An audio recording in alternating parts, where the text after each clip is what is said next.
પૂર્વ આઈએએસ પ્રદીપ શર્માની મુશ્કેલીમાં વધારો. જમીન સંબંધિત કેસમાં પ્રદીપ શર્મા દોષિત. અન્ય બે કેસમાં પ્રદીપ શર્માને નિર્દોષ જાહેર કરાયા છે. સરકારી અધિકારી તરીકે સત્તાનો દુરુપયોગ કેસમાં દોષિત જાહેર કરાયા. થોડી વારમાં કોર્ટ સંભળાવશે સજા. પોતે અને પોતાના પરિવારને આર્થિક લાભ કરાવવાના કેસમાં દોષિત ઠેરાયા છે. તો જમીન સંબંધિત કેસમાં પ્રદીપ શર્મા દોષિત જાહેર કરાયા છે. પોતે અને પોતાના પરિવારને આર્થિક લાભ કરાવવાના કેસમાં દોષિત જાહેર થયા છે. વધુ વિગતો સાથે મારી સાથે તેજસ આપણી સાથે ફોન લાઈન પર જોડાઈ ગયા છે. તેજસ, પૂર્વ આઈએએસને દોષિત ઠેરાયા છે, તેને લઈને શું છે અપડેટ?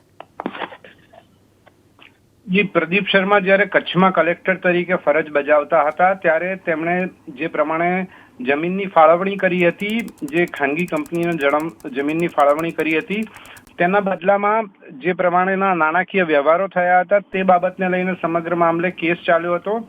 આ કેસની અંદર, આ જમીન સંબંધિત કેસની અંદર પ્રદીપ શર્માને દોષિત જાહેર કરાયા છે. તમામ વિસ્તૃત દલીલો થઈ અને વિસ્તૃત દલીલો બાદ કોર્ટની અંદર સ્ટેની એક અરજી પણ મૂકવામાં આવી હતી, જેના સુનાવણી ગત અઠવાડિયે થઈ હતી. જો કે કોર્ટે મુદત આપી હતી અને એ સ્ટે અરજીને ફગાવી દેવામાં આવી અને આજે કોર્ટે તેમને દોષિત જાહેર કર્યા છે. થોડી વારમાં જ કોર્ટ સજાનું એલાન કરી શકે છે.